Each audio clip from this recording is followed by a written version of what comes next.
Unbeknownst to some people, the formative years, usually considered from ages 3 to 9 years old, are some of the most important developmental phases of a person's life. Many parents are unaware that during these years, prolonged periods of media exposure or video gaming can actually hinder the development of their child's mind. Unfortunately, as awareness climbs regarding this issue, many find it difficult to undo the progression that has taken place. How can parents intervene on this issue? The answer to this question and more on today's Return to Eden.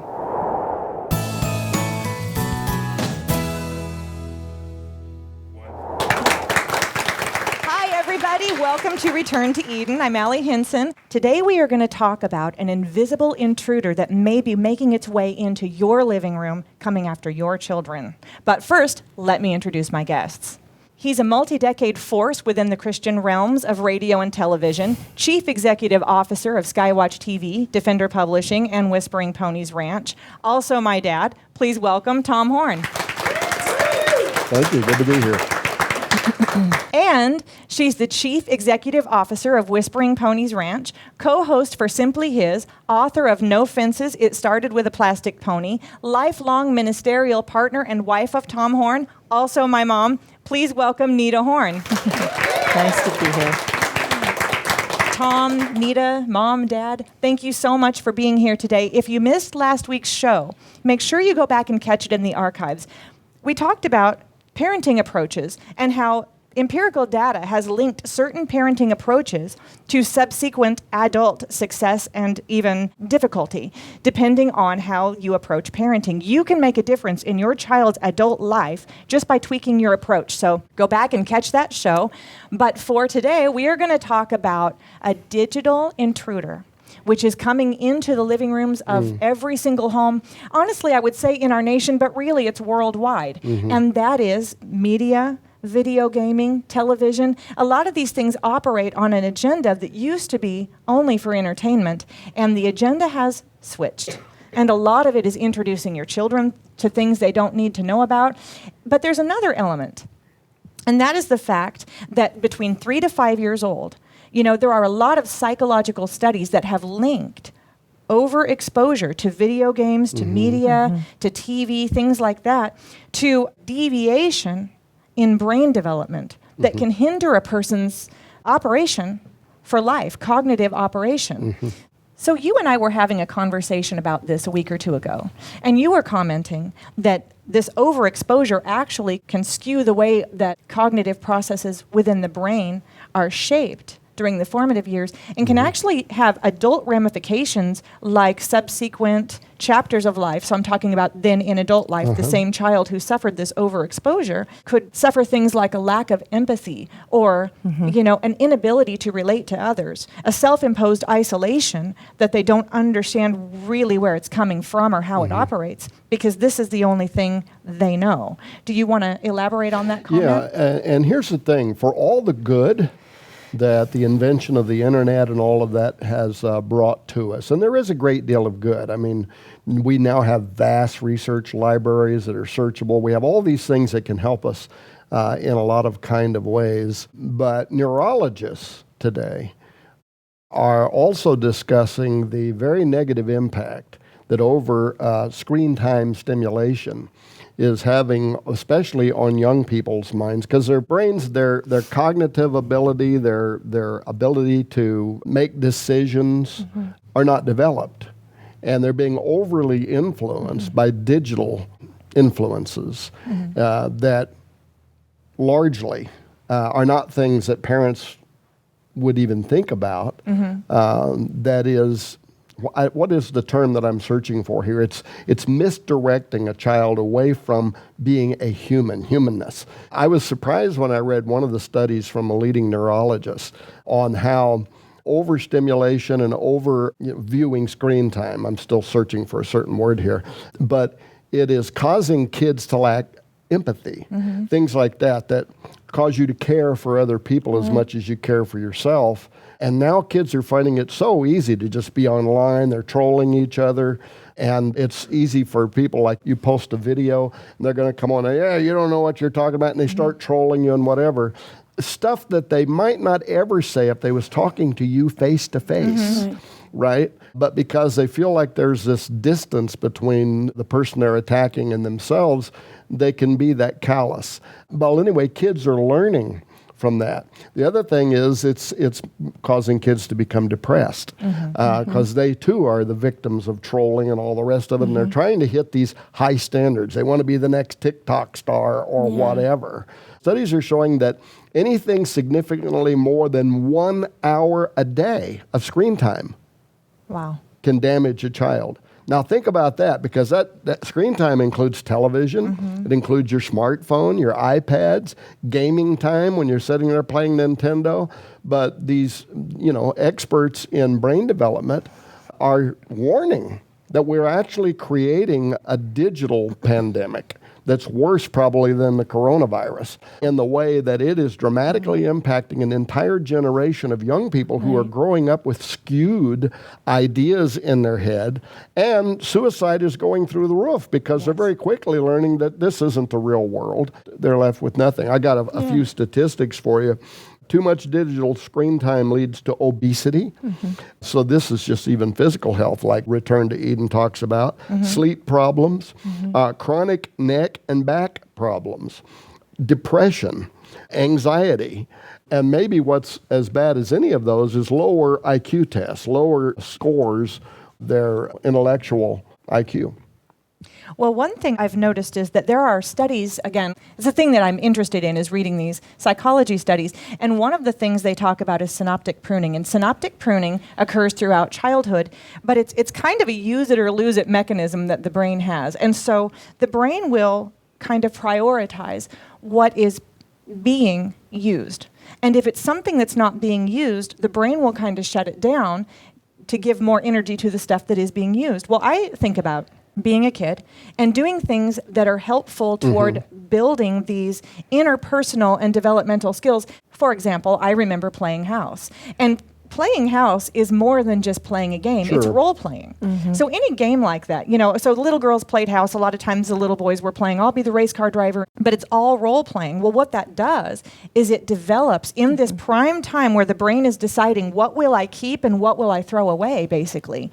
And you're putting yourself in other people's shoes. This is what it feels like to be this other person. This is what it's like to be on the other side of this situation. And they act out these life scenarios and they take turns. Like I remember playing with my cousins, and I get to be the mom today. Okay, today I'll be the sister. Okay, you be the neighbor.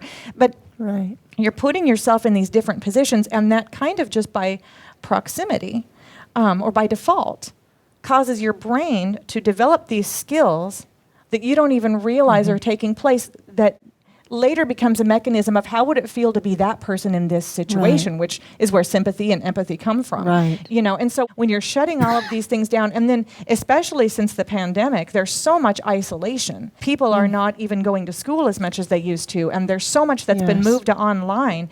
And so where you had a generation of children who already were spending too much time in front of a screen, and now that screen is their schoolwork. It's how they interact. If they're going to visit with somebody now or have a meeting, now it's over Zoom, so now that's screen time. And it kind of detaches the notion of somebody else being a real person. It desensitizes them to the point that if I'm on a Zoom meeting and the only way I ever meet you is over a screen, you're not that different to me than this character in this TV show I've been watching. I can be cognitively aware that you're alive and you have a life somewhere and you're not just a Hollywood fictitious character. But my sympathy or my concern for you as a person may not be much more than it is for that character, because you and I don't interact on any real level. And that's where a lot of these kids are running into trouble. And then you have this situation where the millennials have been raised largely after this pattern. And I know that I was talking about after the pandemic, and now I'm going to jump pre-pandemic a little bit and say that for several years, the millennials have been called, the narcissistic generation, the me generation. Well, they've been raised with a certain desensitization toward their peers. So that leads to an inward focus. It's not necessarily that they want to be selfish, mean people. It's that everybody in culture is a product of their raising. And this is the setting that they were raised within. And it isn't just children. It's very disturbing. You can walk into a mall, look over at the coffee shop or whatever, and you'll see an entire family sitting there, and none of them are talking to each other. They're all doing this. So I think it's insidious. I know that makes me unpopular, There are reasons that I don't even and won't even own a smartphone. I This don't is want true. one. He does not. It is an absolute distraction. I have one old flip phone you gave me, so when I travel, I will have that. If my car breaks down, I can call, AAA or somebody to come help me. But otherwise, it's left off. I've become a phone-ophobe. I'm serious. It's like I hate being on the telephone, but I don't like the constant buzzing. And that's, what made me do this was several years before I got rid of and that was a flip phone too, but it was buzzing, texting, whatever, 24 hours a day. I couldn't get away from it. And finally, I just said, forget this. I can't even function. This stupid thing's going off every few seconds. And I just got rid of it. One of the best things I ever did was trash can my cell phone. Best thing I ever did. It gave me all my life back, all my time back. And now, if I want to talk to people, well, I still can. I have Allie's little silly flip phone she gave me, and I can use that. But rarely does that ever happen. So it's not just children. It's society at large. It's being kind of fragmented as a result of over digital stimulation. But then again, doctors say children should limit their screen time to a maximum of 2 hours per day. And a National Institute of Health study found that children who spent more than 2 hours a day scored lower on thinking and language tests. Those with more than 7 hours of screen time experience actual thinning of the brain's cortex, which is related to critical thinking and reasoning. So It's actually literally doing physical damage to your brain if you have over more than 7 hours of screen time. And that's describing the majority of people in the world today. I saw another study where people literally become suicidal if they don't have instant access to their phone. It's hard to even imagine that these stats are true, but on average, literally hundreds of times per day, people are sending text messages. Well, that's one of the things, when I was doing research for Unscrambling the Millennial Paradox, one of the things, again, some of the stuff that the millennial generation gets picked on for, they're so opinionated, they have to state their opinion about everything. Well, this generation sees 5,000 ads a day. Yeah. You have to be opinionated. You're always deciding, am I going to pay attention to that? Nope, not worth my time, not worth my time. You become very quickly, you don't sit and go, well, I want to take 10 minutes to brace you for what I'm about to say. It's just, no, I don't have time for this. And so, it's kind of part of a generation gap. We mentioned last week that the formative years are between 3 and 9 years old. And there are some studies that make them, a little more broad or a little more narrow, depending on what specifically you're looking at. But this is the era of time that the constructs for your brain, psychologically and emotionally, cognitively, are being built. And by construct, I mean kind of like a mental filter. It's an infrastructure for how you interpret a certain kind of information or data. So people who, during these years, are spending too much time on screen, and this is before we even get into how violent is this content. Are you rehearsing someone else's murder on a shooter video game? Like, take all of that and set it aside. These are years that the psychological construct of a child is learning. What does God look like? How do I feel about faith? How do I feel about morality? Is it right or wrong to steal? Is it right or wrong to shoot somebody? Pow, pow, I'm playing a video game. There's so much that can be negatively impacted. And I'm not a prude as far as media goes. I'm not saying you should throw your TV outside and not have anything. In fact, when I learned these things while writing Unscrambling the Millennial Paradox, I actually felt really bad because I realized that I was unknowingly one of these parents who allowed my kids to have too much screen time. And I have great kids, so I'm not making a statement about my kids. They're great people, but I felt guilty that I allowed so much screen time in their life. I wish I would have known then what I know now, but that's everybody's song and dance, right? But there are a lot of really well-meaning parents who are allowing this in their home, and they aren't aware of how it could be impacting their child's brain development, the development of these constructs I'm talking about. And then that's, like I said before, we even talk about what are they being exposed to, which is whatever agenda's behind the Hollywood structure. That could be what they're being exposed to. So there are a lot of well-meaning parents who have an invader in their living room that they're not even aware of. I like these old-time board games because it's amazing what you will find. I mean, talking even with adult people. If you've never played board games with a group full of women, at a women's deal. Have you ever done that? Yeah. It's amazing what you learn about that person just by the way they enter and approach this game. You find out their weaknesses and their strengths, things you never really would have known just in a everyday setting, but kids as well. This is where they can learn all of these things that this media is stealing from them, is that opportunity to one-on-one face that person and say, you got to go back to the start. I just took you off. How does that person feel when you now send him back to start? You know, you deal. You learn to deal with it. Yeah. Or you get moody and you pout, but you learn when you're a group of people, you have to be responsible and you are accountable for your actions to these things in the game that you're playing. And I'm just saying, this is just one instance. You're talking about playing house, exactly the same thing. You're learning how to interact and how to divide reality from pretend. But yet you learn so much about each other, and you learn a lot about yourself too. Wow, I didn't know I was afraid to do that. Or, wow, I didn't know I could do that. You know what I mean? Yeah. So when you're playing these silly little board games, some of them are pretty challenging. And when you find out you can do them, it's pretty cool. So it's like a chance to Same. kind of test drive life scenarios Yes. in a place that really doesn't have a lot of consequences. Yes. If I get mad and I rage quit and I flip the board upside Yes. down, I made a jerk out of myself. But ultimately, if I learn that over a board game, Right. and you can say, hey, that's really not cool, you need to be a good sport, whatever, that's much softer Right. than getting mad at work and doing something like that and finding out I no longer have a job. Right. Because I rage quit and flipped the table during a meeting. I'm Right. using a ridiculous example, but what I'm trying to say, so they're not going to tell you how often, no, just kidding. How often I do that? No, just kidding. But yeah. That's just one small example of how all of this media and such is affecting us. Yeah. So Yeah. I think that earlier Tom had said that there is a balance to it all. And I think that this technology that we have is really amazing and has taught us a lot. But I think that there is a time when we need to kind of pull it to a balance and use it for our benefit and not let it to steal from us. Well, imagine the Yeah. challenge to parents out there today to know that numerous studies in neurology show that kids should not have more than 1 hour per day. Now, that's a revolution, right? To shut it off. How are you going to get your kids to have less and less screen time? Joe still has young kids. Your kids have grown up.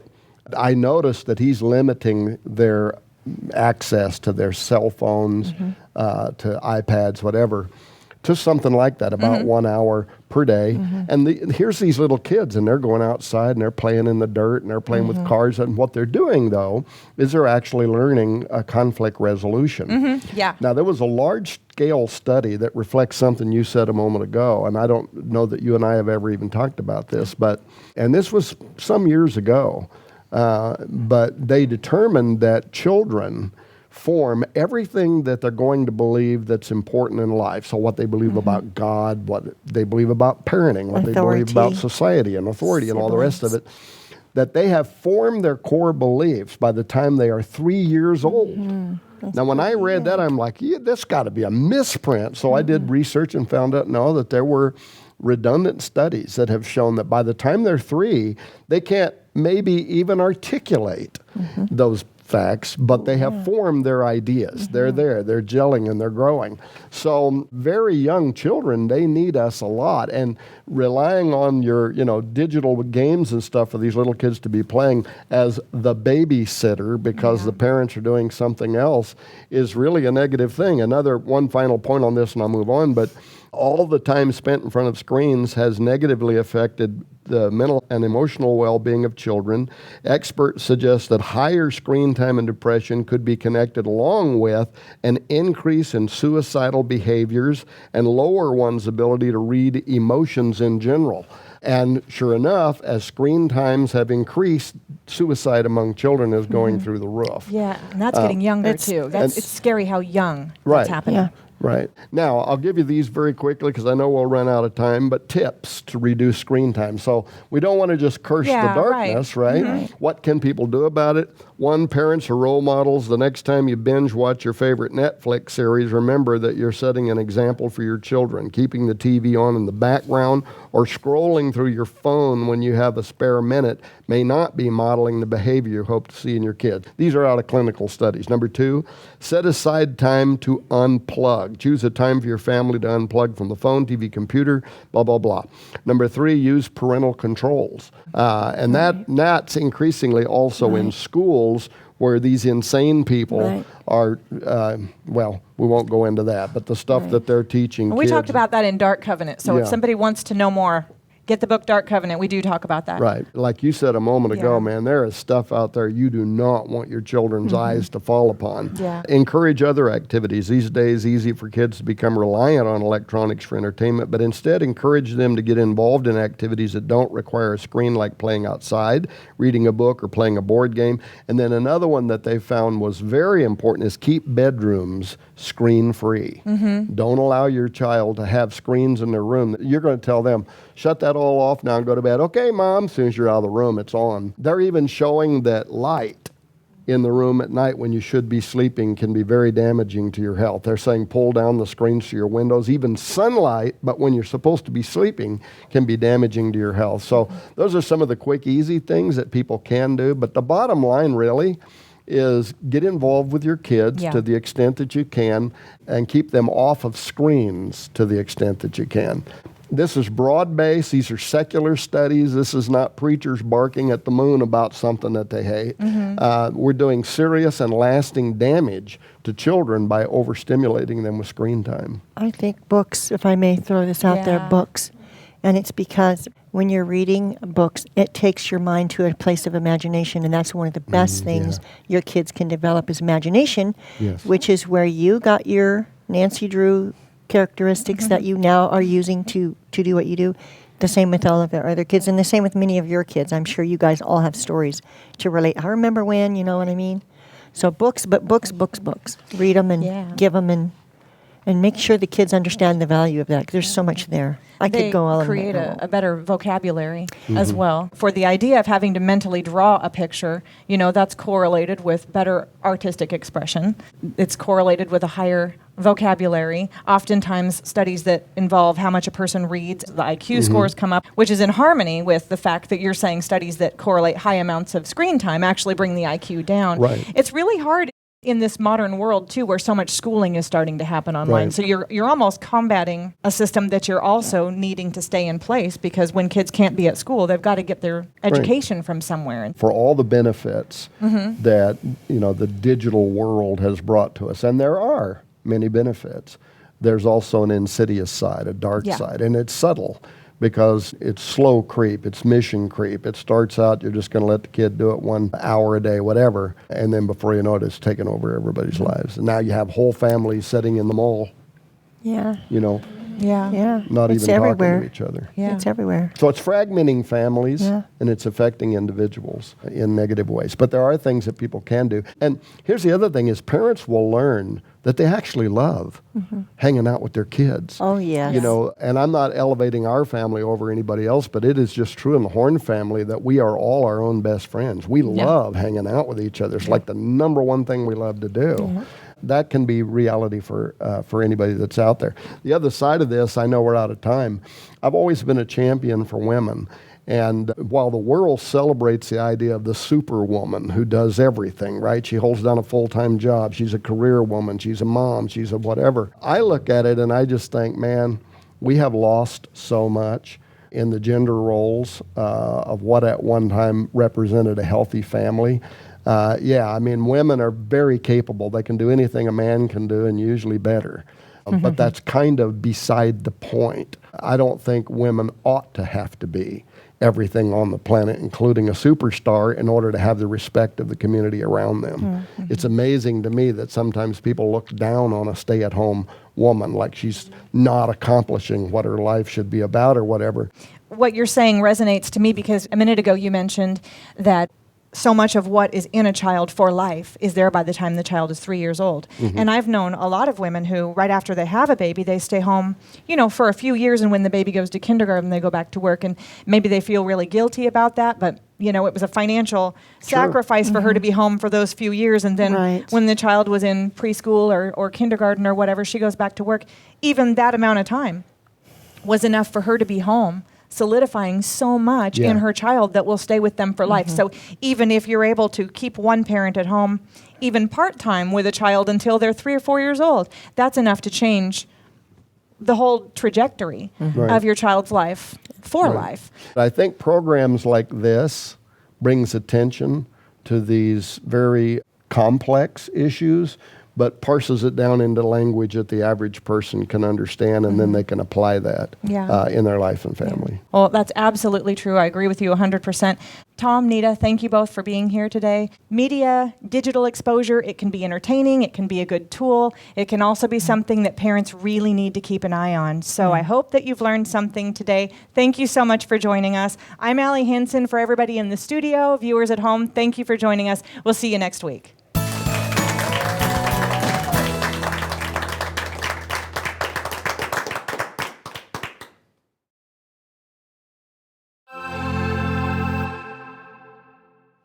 Hi, I'm Bree Graffio with Eden's Essentials, and I'm here today with Daniel Belt, and we're going to talk to you today about our Eden's Be Complete. Daniel, can you tell us about our Eden's Be Complete? Yes, our Eden's Be Complete is a complete B formula that contains all of the major B vitamins.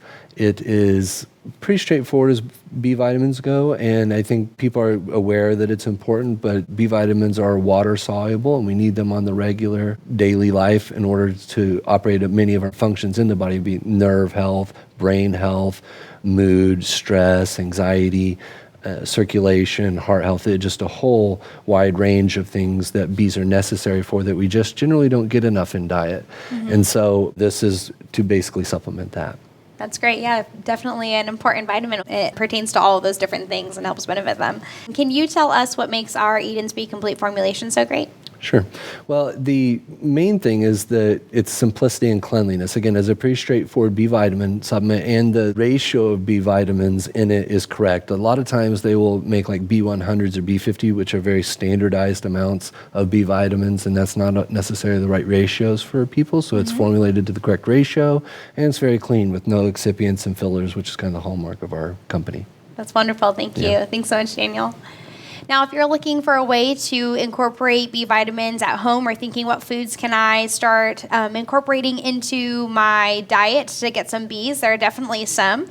So we have B1, which is thiamine, and you can get those from vegetables, whole grains, nuts, seeds, legumes, seaweed. You have your B2, riboflavin. You can get some of that from your whole grains, legumes, green leafy vegetables, poultry, fish, seaweed. You have your B3, which is niacin, and you can get some of that from liver, peanuts, sesame seeds, sunflower seeds, brown rice, whole grains, barley, almonds, seaweed. You have your B5, which is your pantothenic acid, which you can find in avocados, mushrooms, liver, soybeans, bananas, collard greens, sunflower seeds, lentils, broccoli, brown rice, and eggs. And you also have your B12, which is cobalamin, and you can get some of that from your animal proteins, especially liver, seafood, eggs, some cheeses, tempeh, sea vegetables, brewer's yeast, blue and green algae, chlorella, seaweed, bee pollen. And if all of that seems like a lot, or you're just not sure if you're ever going to incorporate some of those foods into your diet, you can, of course, call us at 1-800-652-7168 and order your Eden's Be Complete today. You can also go online to order. And if you have any questions, feel free to email us at info@edensessentials.com. Thank you.